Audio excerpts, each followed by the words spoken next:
All right. Well, thank you guys for joining us. It is 11:33 here in Texas, and again, we want to welcome you guys and thank y'all for joining us today. We have a good webinar prepared for you guys. We're going to talk about job descriptions. I am your host, Peter Hernandez. You may know me. I've been around the property management industry for 10 plus years. Been a part of a couple of different organizations, and I am now proud to be a part of VPM Solutions. Also, the founder of PM Health, a social media group you can find on Facebook. And my co-host, the real reason everyone is here, is Pete Newbig. Pete, tell us a little bit about yourself real quick.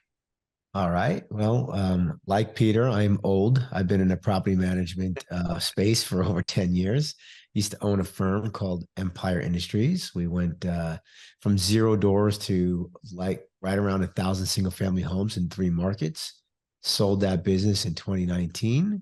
Was some bigwig at Mind. And then I left there in 2021. I started VPM Solutions because we were able to build our business at Empire with remote team members, and I wanted to give that opportunity to all the property managers out there, and that's what we build at.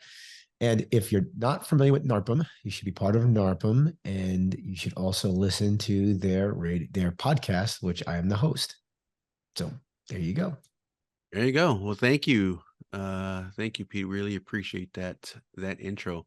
We are going to talk about job descriptions today. And again, this is an interesting webinar. We keep our webinars to 23 minutes, and you may wonder why 23. It's a weird number. We'll tell you all about it at the end of the webinar. So we won't keep you long, but you're going to learn a lot. So let's start off with the topic, job descriptions. Why are they important? Do they really matter in every position within the company? Do you have to really completely understand what the job description entails? And if so, is this to the benefit of the future or potential employee, or is this to the benefit of the employer? And we're going to dive right in and pick Pete's brain with some of these questions and topics. So, Pete, I know you've again worn different hats when you had your property management company. Job descriptions. We're going to talk about that today. So why are these important to, and who are they important to? Let's start with that. Yeah. So the number one reason on why job descriptions are important is because if you're not sure what that job role should do, if the job description says answer phones, and then the second line of it is all other duties assigned by management, well, that's very, very broad. And you're not really sure what that job description should do, what that job role should solve or should do. And if you don't know what that job role should do, the person you hire for that role does not know what to do either.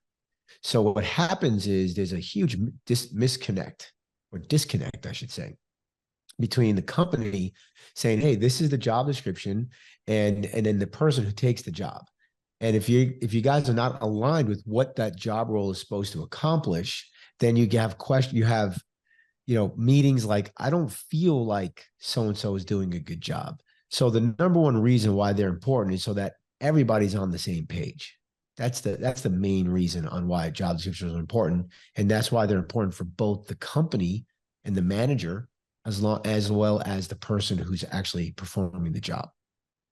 Yeah, I like, that's a great starting point there, Pete. And I think, would you correct me if I'm wrong? I think oftentimes people think, well, the job description really just serves a purpose for the employee to know what is expected of him. But you just mentioned how important it is for the employer, right? So they now know and we'll talk a little bit more about this here in the next couple of slides, but they now know what they can and cannot expect, or what they should expect from that employee. It's no longer, you just mentioned, it's no longer, I don't think he's doing a good job. Now you have something to really compare what he's doing to. Yeah, I also think that as you're building your job role, you get a really good understanding of what that role should accomplish, right? So if you don't really build good job roles, then you as the company owner don't really know what they should do.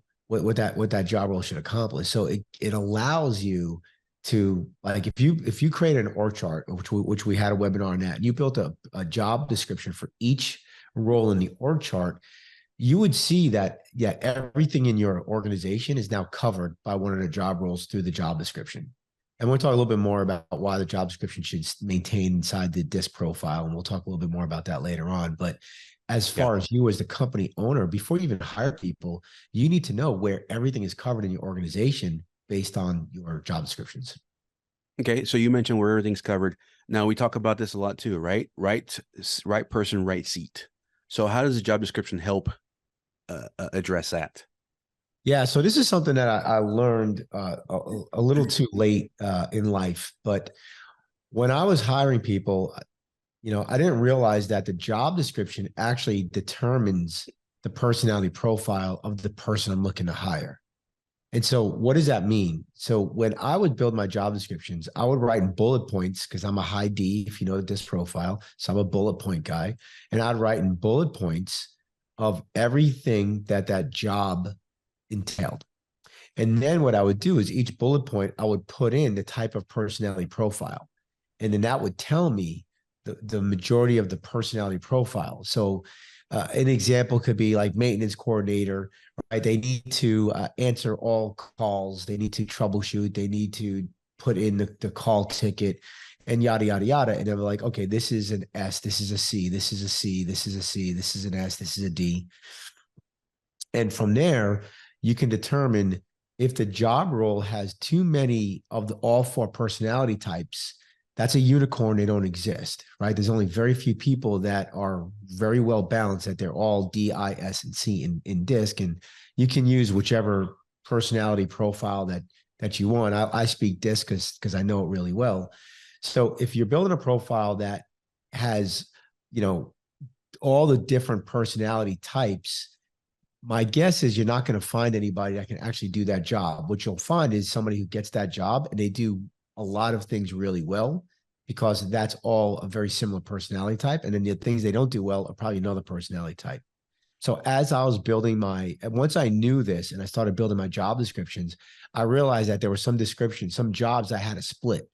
And some of them were, here is, this is the I piece of the job, and then here's the C piece of the job, right? Here's the stuff that's super detailed, and here's stuff that's not so detailed. Yeah. I hope we're painting a good picture for our guests today, right? So job descriptions, and we're talking a little bit about the personality profile tests, right? But they go hand in hand in being able to, not just to make sure you have the right person in the right seat, but I think you mentioned something about this one time to me, is also making sure that you have the right person that just to be a part of your company, period. That's correct. So I put that more in the posting than I do in the job description, right? Because your core values, Peter, basically tell you the type of people that you want in the foxhole with you, right? Those are the people you want to attract to your company. And so that really would be in the posting. And how I do that is I would put in questions that might, attract people that have those types of personality types, right? So I might say something like, if I'm looking for somebody with integrity, I might literally ask the question, do you have integrity? Do you, or I give an example and like start asking questions on the job posting. Those don't necessarily need to be in the job description, but that, because regardless of the job description, you want the right person in the organization. Exactly. And then the job description helps you get that right person in that seat through personality profiling, through experience, through skill sets, things of that nature. Exactly. And like you said, we've done a couple of these webinars, and we're really trying to help folks understand that, okay, you can have a great post.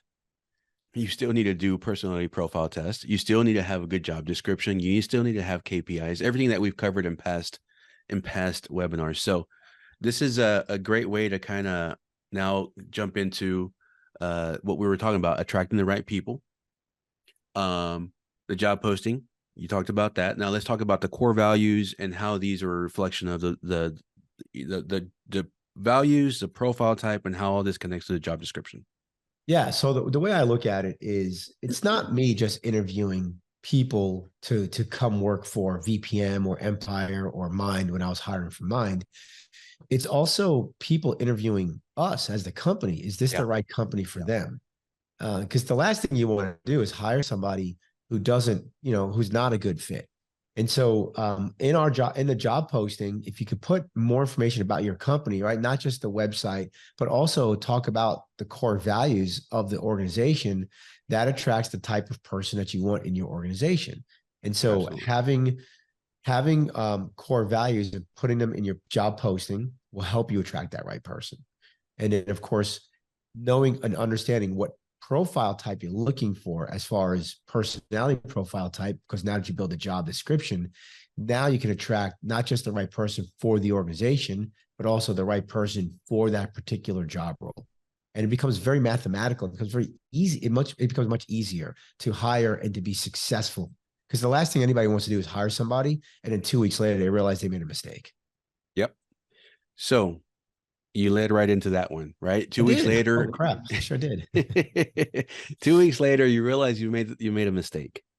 You've hired the wrong person. So again, make the connection for us, right? Job description improves retention and satisfaction. Now, I wanna highlight. We'll talk about retention first, but then I want to really highlight how satisfaction again goes back to satisfaction for both employee and employer. So tell us a little bit about this one. Yeah. So how does it improve? How does it improve retention? Right. Well, it's almost kind of easy. The first way it improves retention is I have the right person who understands the organization. Right. If we are all hard chargers, and I get somebody who only wants to work 6 hours a day, that is not going to be a good fit, and they're going to leave, right? So if we're dedicated professionals who believe in the brand and do the right thing all the time, well, somebody who doesn't have integrity is not going to fit in with the core and the culture, right? It's your job as the business leaders to push the core values down to the team. And the way you do that is you hire, fire, and you promote based on your core values. So if you have the right person, they're excited and they're happy to be part of this culture that you created. But they also have to know exactly what they're responsible for, i.e., job description. And then they have to know, and then you have to make sure that they're the right fit for that seat, i.e., the personality profile. So if I get the right person in my organization, but I have them do accounting work and they are not detail oriented at all, and they are, their life of the party, they like to talk, they should have been in sales, they're not going to last very long because that's not their specific skill set. That's not their superpower. And what happens is they start creating commotion or challenges. And then either you have to move them into a better seat for them, or you have to move them out, right? It's not just getting the right person. You have to put them in the right seat. And then we'll talk about in the right direction. But if somebody's happy with the culture and they're happy with what they're doing, believe it or not, just even if you have stuff that you hate doing, there's somebody out there in the world that loves doing it. Like somebody loves reconciling bank accounts. I don't, but somebody loves doing that. And so I hired property accountants to do that. I found 2 people that love doing it. And because of our culture and because they loved what they were doing, and we were able to measure their performance, they were happy. And I had them both for 5 years before I moved on to VPM. Pete, you said something. You said sometimes you'll have to realize that the person is not the right person for a specific position, so therefore you have to find the right seat for that person. How do you feel about that? How do you feel about is it okay? Is it not okay? Is it always right? Is it wrong to you hire someone for a specific position, you feel like they didn't work out, you just let them go? Or do you go back to the drawing board and look at what were they good at? What did the job description say? What did their personality profile test say? And look for that seat. Is there right or wrong in now finding a new seat for that person? Yeah, and if they're the right person in the organization, then There there you is go. no wrong way to move them to the right seat. If they're Perfect. the wrong person in the organization, they could be the wrong person in the organization and be in the right seat. I'm going to give you 2 examples, Peter. So one example is I hired Kelly, and Kelly was she embodied all of our core values, We and we changed her had her. name just for the purpose of this I webinar. Just changed her kidding. name. That's not her real name. That's right. And she was the right person. and we put her as a leasing assistant, but her personality profile was more of a salesperson. Well, she did that job for about, let's call it 90 days, maybe even 6 months. But at some point, that person is just not the right fit. It's like putting a square in a rectangle.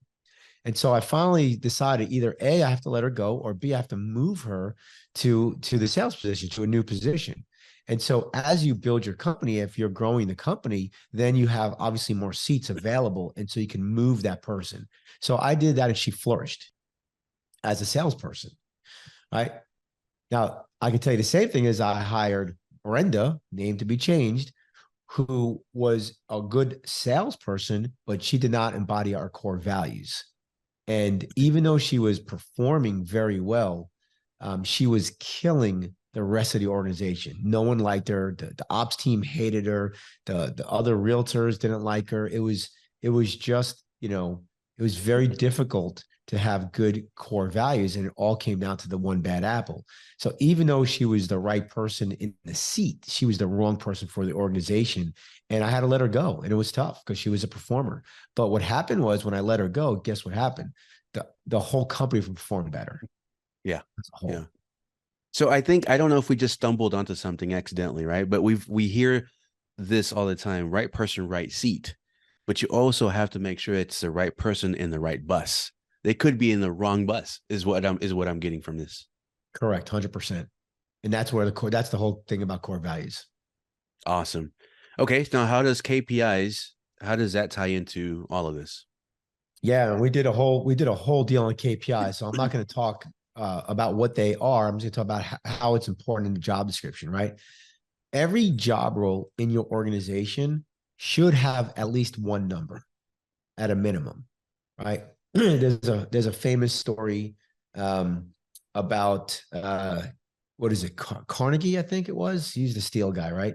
So Carnegie goes and he visits one of his underperforming plants. And he sits there and he goes, and the day shift just rolls off, and the day shift had another underperforming day. And he said, how many ores did they manufacture, whatever the heck it was? And they said 14. So he takes chalk and he writes 14 on the floor. Night crew comes in. They go, what's this number? And they go, oh, that's what the day crew did. The night crew used to do less than the day crew, but as soon as they got that 14, guess what they did? They did 16. Oh, yeah. The next day, the day crew did 18, and you get the message, right? And so people inherently want to do a good job. People also want to know what a scorecard, right? When we watch a football game, we have a scoreboard, baseball game, scoreboard, right? Everybody wants to know what the score is. KPI, don't think of it as, oh my God, I gotta, get a number and they gotta hit this number. Think of it as a scorecard, right? When I was a student, I loved report card day because I got A's. When my sister hated report card day, she didn't get A's, right? And so the KPI is, you can gamify any job, and people love games. The KPI is the 1 to 3 metrics. If you have more than that, like go to our VPM Academy, we have a whole course on KPIs. But the KPI basically says, this job, these are the 1 to 3 things that are most important. That doesn't mean everything else is not important, but these are the most important. And if the person you hire is the right person in the right seat, the right person in the organization, and they know these are the KPIs they have to hit, you put your company into you supercharge your firm. Everything gets done much better, more effectively, more efficiently, and you're hitting numbers you never hit, all because you have the right people in the right seats, and they know which way to row, which is the KPIs. Yep, exactly. And so this starts from the very beginning. If that person that is interviewing or applying for that position knows exactly what will be expected of them, then it all starts there, right? You get the right person, at least, in that front door, and then you kind of go from there. Well, that was quick, man. That was a quick overview on job descriptions, but we've left a couple of minutes for the folks that might want to have any specific questions for us. We did this last month, and we had several folks that they stuck around and they had some questions for us. So I do want to, before we get into that, Pete, I do want to let everybody know what we do at vpmsolutions.com. We have a list of, I think, 50 plus job descriptions that have disc profiles and KPIs, recommended KPIs. And then we also have in the VPM Academy, which is if you create an account, it's free to create an account. You can actually take a course on how to build KPIs for your job descriptions for your team. That is exactly it. So I was going to lead into that by saying, or I was going to go there by saying this. Why do we keep our webinars at 23 minutes? Well, Pete Newbig ran his organization with 1,000+ stores here in Houston, Texas, and other areas with 23 virtual assistants. So these are all folks who were helping behind the scenes, not your A players, not the people. And I think that was only like 5 people that you had here in the States that were taking care of, the bigger conversations and more important conversations. But 23 virtual assistants is what he ran his operation with. And so we're talking about these topics from someone or with someone with that experience. And as he just mentioned, if you go to vpmsolutions.com, you'll find great resources, free resources, job descriptions, KPIs, how to create a post, everything that you need to attract the right talent. So if you have any questions, you can reach me at Peter H at vpmsolutions.com. But please visit our website, vpmsolutions.com. And again, take advantage of all those free resources that Pete and the team have created that'll help you hire the right people. So does anyone have any questions for us? Feel free to raise your hand. I think you can raise your hand, and then I can unmute you and we can kind of go from there. But if you have any questions about the topic that we discussed today, whether it be KPIs, whether it be anything that we discussed today, I'll give you guys a couple of minutes to see if I know we had great questions and participation last month. I must have answered all their questions, Pete. You must have. All righty. Well, again, we promised you guys we wouldn't keep you very long. We like to make these short and sweet. There's a lot that you can learn in a short period of time, but also because, again, 23, that's our magic number here at VPM, because Pete Newbig ran his organization with virtual assistants, 23 virtual assistants. So thank you all, guys. Thank you all very much. We will not have a December webinar, but we will have one in January. And we hope everyone enjoys the rest of this month and the upcoming month with your friends and family. Thank you all so much.